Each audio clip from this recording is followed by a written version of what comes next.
and watch this video. So this is a life advice video from a 40-year-old mom of 2 children who has a full-time job. Okay, I'm gonna make this quick because I have to go into a meeting. I have 3 meetings today. I have been in the corporate life for almost half my life. For context, I'm 40 years old. I have 2 children who are 11 and 7. And I fell for it. I fell for this thing where, you know, go to college, get your degree. You know, if you want to have kids, you can do it all. You can have a career, you can have kids, you can just do everything. Well, I don't want to do everything. I don't want to do that anymore. I fell for that shit. Do not fall for it. I didn't say it this time, bro. I didn't say it this time. Okay? Myron didn't say it. Andrew Tate didn't say it.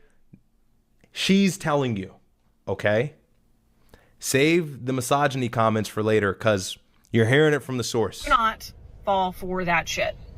I want to take my kids to school. I want to pick them up from school. I want to be there when they get home. I want to chaperone for them, volunteer at school. I just want to go to the gym, clean my house, do laundry, go to the grocery store, and just be home. So do me a favor. Do not fall for that shit because it is not worth it. It's a joke. It's a joke. Don't do it. And she's crying. Be home, find a way to be home, be with your family, be with your kids. Yep. And God bless her. God bless her, but it's too late now, bro. And she fell for, this one's better. She fell for the psyop. And this is the psyop of feminism. And look, and I'll tie it with a bow here because I don't want to take too long and harp on this. We have other clips we're going to jump to, but she said most of what I would cover anyways. You know, when a man comes and says, well, you know, maybe you shouldn't work and you should focus on your children, women find that degrading. It's like, no, if you raise your kids, that's arguably an equal impact on the world as me going out, investing as an entrepreneur or building infrastructure or doing man things. You have the influence of raising our children, bringing them up to be somebody that you find idealistic. That's a big job. I don't know why women try to undermine themselves and say, well, I don't want to just be a mom. I don't want to just raise kids. That's like the backbone of society. That's like the essence of the nuclear family is a mother. That's home. That's with the children, especially in those adolescent years where it's critical for her to be present. And the father should be present in the lives of the children, but not every single day, every single waking moment, whereas the mother needs to be there. And she has that nurturing biology in her brain. She has the brain chemicals to be able to do that effectively. And so there really is something to when I tell a woman or you tell a woman, hey, maybe when you're pregnant, give up the job, stay home. And look, this is on men as well. You got to have the money. You got to have the capital to be able to tell your wife, you go back to work when you feel like you're ready. And working should be an option for a woman. It should not have to be a priority. And a lot of women make it a priority. Why do they make it a priority? I'll go ahead and tell you niggas right now. Let's rewind. This is the problem.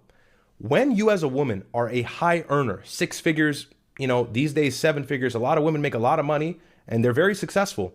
That has a back end consequence that you don't see right away, but it trickles down over time. What is that? That's the fact that your dating market just shrunk significantly.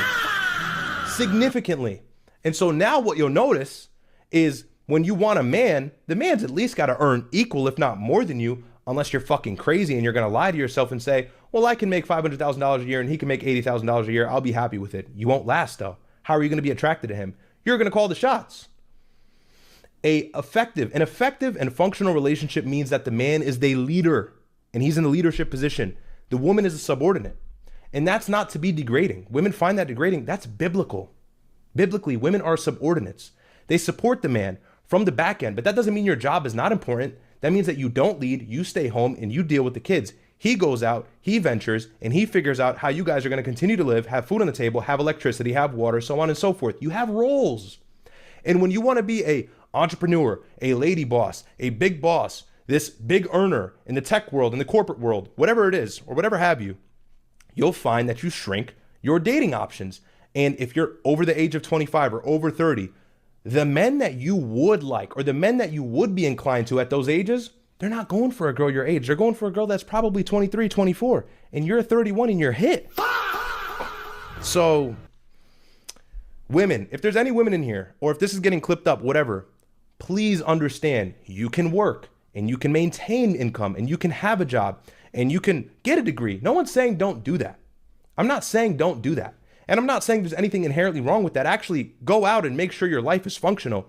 But don't be this girl boss. Focus your early 20s on finding a man who can support you. If you have to put more energy into that than actually working, I bet it would pay off a lot better in the grand scheme of things when you're 30. Because if you spend your 20s grinding like a man, by the time you're 30, all the niggas that you're gonna want are not looking for the girls who grinded like you. They're looking for the girls who are actually spending their time looking for men, like I just advise you to do. So be the girl that the older men that are making money are gonna want. And how will you do that? By maintaining your job, but not being this hungry venture capitalist crazy. Stop. Because it's not attractive anyways. The last thing that a man would want is a girl who makes a ton of money, because you're going to be conceited in some way anyways. If you make that much money, you're always going to go, well, I don't need a man. So you almost have to intentionally pull back from that girl boss ideology, even though it's accessible to you, for the greater good of having a family and not hating yourself and being depressed when you're 40 and 50. Got it? Got it. I hope that makes sense. And I hope there is a girl that's watching, and maybe you niggas are with your girls on Valentine's Day, and put this in their ear so they can hear that. But it's unfortunate, man. God bless this girl. This stuff's sad, bro. This stuff's sad, but this is the product of feminism. You know, this is the product of feminism. So